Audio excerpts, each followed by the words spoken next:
My name is Kathy Johnson, and I am the Vice Chair of the EAC Enforcement Advisory Committee, sitting in place for Mr. Ed Valeria, who could not be with us today. So welcome to the May 4th, 2023 Enforcement Advisory Committee meeting. And the CBA has provided the opportunity for public to participate via the WebEx platform.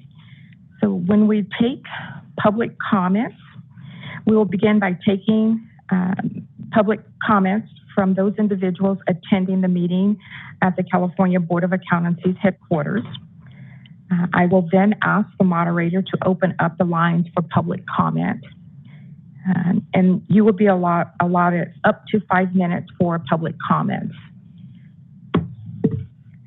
If there is no one publicly viewing, were we able to confirm if there was anyone?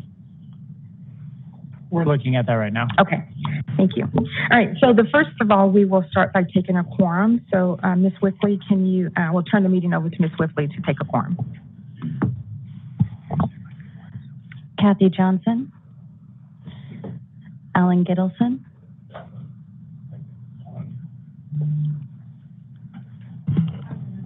Present. Mike Johnson. Here. David Krall. Here. Nasi Reitsian. Here. Jason Russell. Here. Jim Sonji. Here. Chris Tegmeyer. Here. Jennifer Ziegler. Here. We have a quorum. Thank you. Now, the CBA's mission is to protect consumers by ensuring only qualified licensees practice public accountancy in accordance with established professional standards.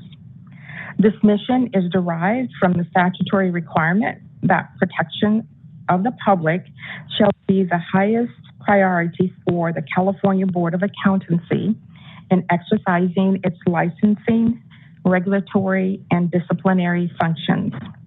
Whenever the protection of the public is inconsistent with other interests sought to be promoted, the protection of the public shall be paramount. So now we will move into following our agenda.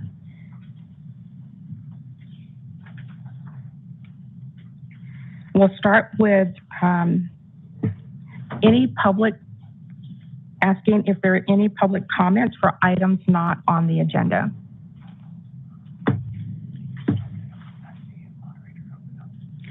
Moderator, can you open it up for any public comments? We are now accepting public comment for items not on the agenda. If you would like to make a comment via WebEx, please type the word comment into the Q&A box in the lower right-hand corner of the screen and send that comment to all participants. Dial-in users, please dial *3 to raise your hand, and we will call on people in the order we have requests. We're going to take about 15 seconds now to see if we have a request for public comment.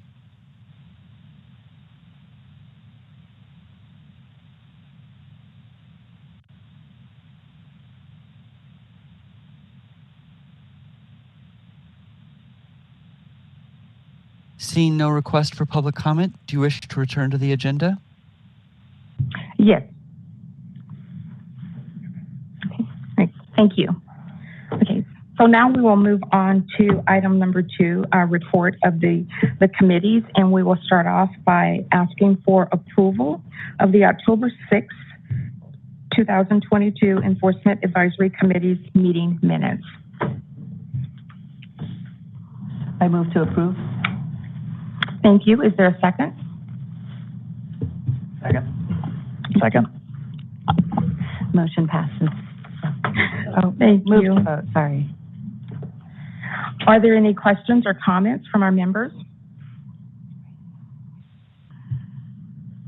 Okay. I will now open it up for public comment. Moderator, can you check to see if there's any public comments? We are now open for public comment. If you would like to make a comment, please type the word comment into the Q&A box in the lower right-hand corner of the screen and send that comment to all participants.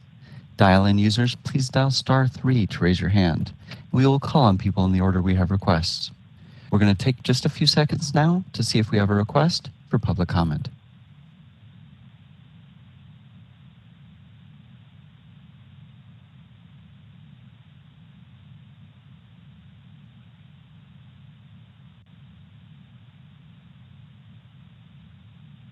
Seeing no request for public comment, do you wish to return to the agenda? Yes, please. Thank you. And I'll circle back. I failed to ask if there's any comments from anybody in attendance today. Seeing that there is none, I will call for the vote. Ms. Whipley, can you please take a vote? Alan Gittleson, Approve. Kathy Johnson, Yes. Mike Johnson, David Kroll, Approve. Nasi Racian, Approve. Jason Russell, Approve. Jim Songji, Abstain. Chris Tegmeyer, Abstain. Jennifer Ziegler. Approve. The motion passes. Thank you. Now, just for item 2B on the agenda, it's a resolution for retiring Enforcement Advisory Committee member Nathan Cowley, and no vote is required, but there is a resolution in your packet. Now we'll move on to discussion of possible action to approve our proposed 2024 Enforcement Advisory Committee meeting dates.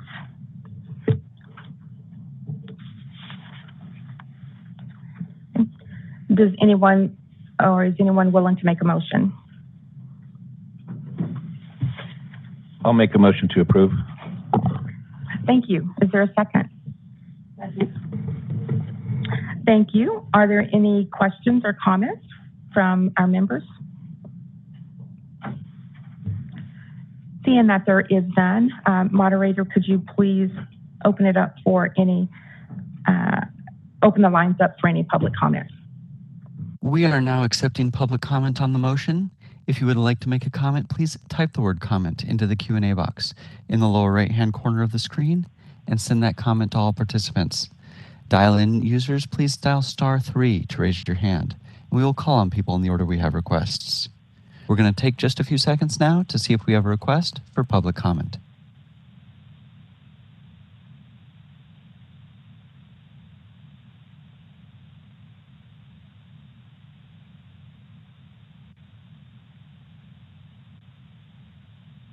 Seeing no request for public comment, do you wish to return to the motion? Yes, please. Thank you. Ms. Whitley, could you please take roll? Alan Gittleson, Approve. Kathy Johnson, Approved. Mike Johnson, Approve. David Kroll, Approve. Nasi Racian, Approved. Jason Russell, Approve. Jim Songji, Approve. Chris Tegmeyer, Approve. Jennifer Ziegler. Approve. Motion passes. Thank you. Okay, so now it's time for us to move to agenda item number 3, and we will hear the report of the California Board of Accountancy's liaison, Evangeline Ward. Ms. Ward. Good morning. I have to say I'm thankful that they write this out. Okay. Good morning, Vice Chair Johnson and members of EAC. I'm Evangeline Ward, CBA liaison to EAC. I will be providing a report of the last 3 CBA meetings and will be highlighting a few topics from each meeting. November 17, 2022. At the November 2022 CBA meeting, the CBA reappointed Doug Aguilera, CPA, to serve as EAC Chair and Kathy A. Johnson, CPA, as Vice Chair for 1-year terms, effective January 1st, 2023. The CBA directed staff to incorporate the Center for the Public's Trust Ethics Leadership Training into the CBA disciplinary guidelines for consideration on certain aspects of its disciplinary process and petition process, and to begin incorporating on a case-by-case basis in the interim. Are there any questions from members regarding the November CBA meeting? Okay, I have Invisalign, sorry, my little buttons. January 26, 27, 2023. At the January 2023 meeting, the consideration of the CPA Experience Requirements Task Force, or CERT, concluded its work. The CERT determined that CBA's current attest experience requirements was both necessary and sufficient for the protection of consumers by ensuring only qualified licensees practice public accountancy in accordance with professional standards. The CERT provided the following recommendations to the CBA. Create a pathway to allow for accounting firm owners to obtain qualified test experience. Direct staff to prepare a future agenda item exploring how current regulations may be amended to more thoroughly define reciprocity requirements for attest applicants. Address the issue of consumer confusion between CPA licensees who maintain licenses with or without the authority to sign reports on attest engagements by incorporating the topic into various outreach methods as part of the CBA's communications and outreach plan. Also, during the January 2023 meeting, President Salazar reported CBA leadership held a roundtable to discuss the CBA's priorities for 2023, which included the following: preparation of the Sunset Review Report, project to review educational requirements for licensure, including the educational requirements themselves, the efficacies that can be made in how staff review college transcripts, and ways to assist students who are in or are considering entering the pipeline with a better understanding and increased confidence that they know what the educational requirements are and how to meet them. Working on the committee member pipeline and engaging committee members for their assistance in sharing these volunteer opportunities so we can fill current and future vacancies. Expanding the CBA's communication and outreach, including focusing on the CPA evolution and the transition to the new uniform CPA examination. The CBA approved proposed amendments to Business and Professional Code Section 5134, which would increase the various fees and allow the CBA to increase fees based on the consumer price index at a specified period without undergoing the rulemaking process. Staff are working with the Department of Consumer Affairs on identifying a possible author to carry the legislation to implement the approved changes. Are there any questions from the members regarding the January CBA meeting? March 23, 24, 2023 CBA meeting. At the March CBA meeting, the CBA approved a letter of support to the National Association of State Boards of Accountancy, or NASPA, Uniform Accountancy Act Committee regarding the proposed amendments to the Uniform Accountancy Act model rules. The CBA supported extending the conditional credit period beyond 18 months. However, requested clarification on additional issues as the CBA considers support for a possible 24-month rolling period.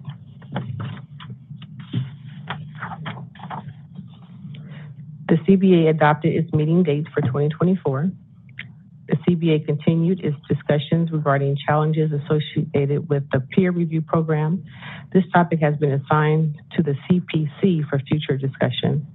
The CBA requested staff provide information regarding students understanding the requirements for a certified public accountant, SURE CPA, at a future meeting.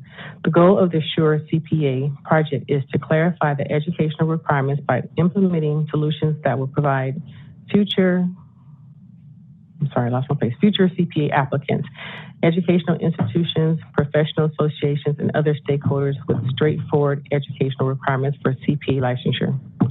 The CBA directed staff to work with President Salazar on drafting a letter to the American Institute of Certified Public Accountants, or IACPA, regarding its draft pipeline acceleration plan. The CBA rescinded its prior approval and approved revised proposed regulatory text to sections 41 and 50.1 regarding accounting firms that provide attest services with ownership comprised solely of CPA who have not completed the test experience requirement. Are there any questions from members regarding the March CBA meeting? The CBA will hold its next meeting in person at the CBA office on May 18th, 2023. And that is the end of the report. Just confirming, are there any questions for Ms. Ward? Thank you, Ms. Ward, for that update. Now we will move into section 4, where we'll have the report of our enforcement chief, Carrie O'Connor, who is the deputy enforcement chief. Thank you. Good morning. As Ms. Johnson noted, I'm Carrie O'Connor, and I'm the Deputy Chief of the Enforcement Division. The activity report before you today is for the first 9 months of fiscal year 2022-23. And as you may have noticed, the report has a refreshed look, which aligns with the other division reports that are presented to the CBA. For this time period, the CBA received 3,252 complaints. The graph on the bottom of page 1 provides a comparison of the total complaints received as of the same reporting period for the prior 2 fiscal years. Members will see that compared with the prior 2 fiscal years, we have received an increase when comparing this year with the most recent years, which is a 59% increase over 2021 and a 26% increase over the same period for the last fiscal year. Moving on to page 2, we have included information on the top 3 complaint types, with complaints regarding unlicensed activity being the top complaint type. Page 3, investigations and investigations pending. At the end of the first 9 months of the fiscal year, staff closed a little more than 3,600 cases, with 99% being closed within 1 year. Enforcement had a little over 1,700 cases in its pending investigations inventory as of March 31st. You will see an increase of pending cases in the 6 to 12 month bracket compared to the prior fiscal year. This is due largely to the influx in the number of unlicensed complaints received, and staff are working diligently to address the cases in this category. There were 2 cases over 24 months which are still actively being investigated. You will see that the average age of our open cases was at 107 days. Moving on to page 4 of the report, looking first at AG referrals, the CBA referred 30 matters to the AG and filed 23 pleadings, with the majority being accusations. The CBA had 36 matters pending at the AG's office, and the CBA had taken action on 23 final disciplinary orders. Moving on to citation and fines on page 5, the CBA issued 313 citations, and 50% of those citations were for a specific violation related to the 20 and 12 continuing education requirement. The CBA received 31 citation and fine appeals, and we have withdrawn or modified 25 citations based on those appeals. In most cases, the licensee either provided new mitigating evidence or complied with the issue that resulted with the issuance of the citation.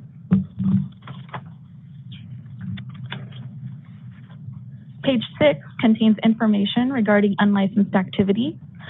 Already for this fiscal year, the CBA has received 1,431 complaints regarding unlicensed activity. And the vast majority of those complaints, around 94% of the complaints in the category, are from one individual, which involves individuals that do not have an active CPA license issued in California, holding out as a CPA on a specific social media platform. We have closed a little more than 1,900 investigations through the first 9 months of the fiscal year, with the majority closed as a result of compliance.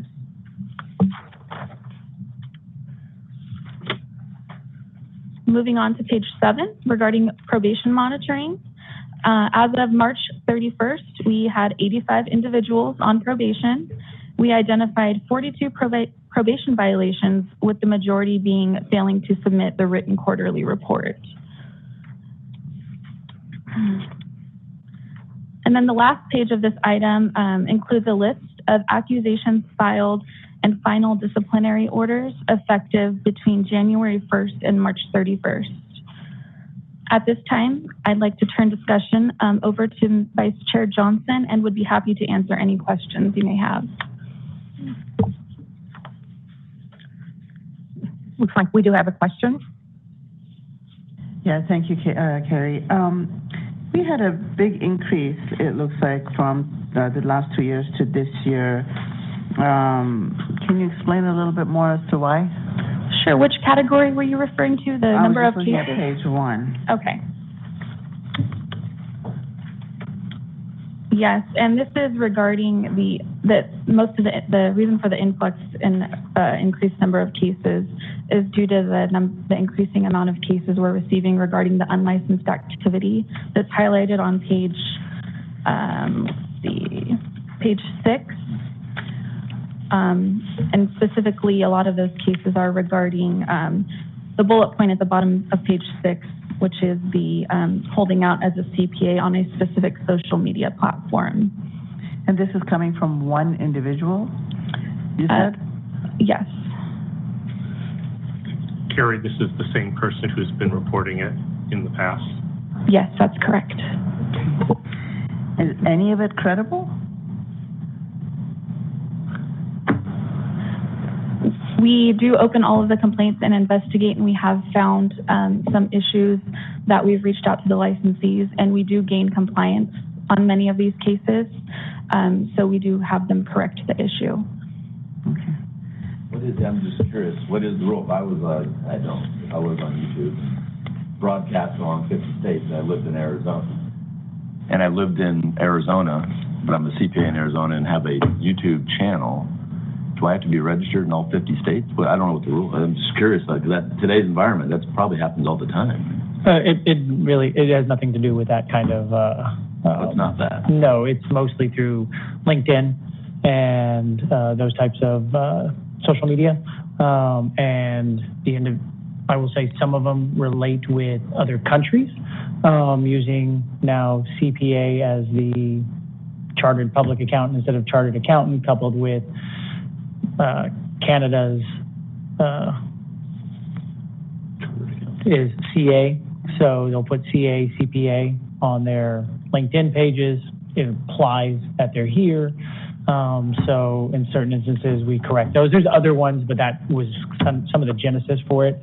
But this particular person spends time on social media, looking at these accounts, identifies CPAs she believes are improperly holding out, and files various complaints. We evaluate each one on a case-by-case basis, making some determination of what they might be doing, if they're actually in public accounting, if they're just using their CPA designation, which would be fine. So we just evaluate them and try to obtain compliance if we need to. Do we know if this person is a CPA who's making us aware of these instances? I will caution about speaking too much about that complaint. Okay, thank you. Carrie, do you know what the pre-pandemic complaint level was, pre-2020? I don't have that information in front of me offhand. I was just wondering that it may be a point of reference that we may be, whether they've really increased or we're getting back to where they were pre-pandemic. No, this is a significant increase, at least in this category. Let's put it that way. The unlicensed category has never been one of our more substantive complaint areas. And as you can see on that page 6, in 2021, it was 475 cases. That was probably even high at that particular time, even pre-pandemic. It's these last 2 years that she's really, this person has really kind of been more aggressive in this environment. So, but as for our total volume of complaints, I would say the 3,500 and 4,400 are higher than our pre-pandemic. We used to have numbers like that at certain points, but I think we were down in more the 2,700 range. So this is kind of re-spiking us back up. And just really curious on that, without knowing who this person is, I don't care about that, but is the relationship between the board and this person fine? Is it adversarial, or is it just she's happy or she's happy with what we're doing? Again, I don't want to. I'm not going to share information about the. I didn't. So to the extent that we don't have a relationship with the person, they file complaints. We evaluate the complaints. We provide updates. We do our due diligence, but it's not a relationship kind of. I just meant the interchange. Yeah. No, they just file complaints, and we process the complaints. And some of them we have found to have needed some action taken. Yeah.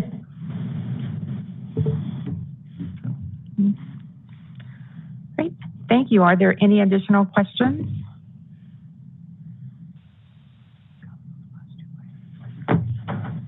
Okay. So if there are no additional questions from the members, I would like to go up on the last two items for public comment. We are now accepting public comment on the last two items. If you would like to make a comment, please type the word comment into the Q&A box in the lower right-hand corner of the screen and send that comment to all participants. Dial-in users, please dial *3 to raise your hand. We will call on people in the order we have requests. We're going to take about 15 seconds now to see if we have a request for public comment.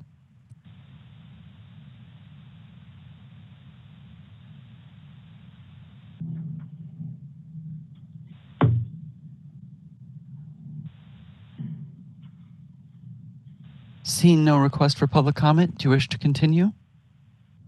Yes, thank you, moderator. Okay, so now at this time, we will be moving on to items 5 and 6 as noted in the agenda for our closed session. So thank you.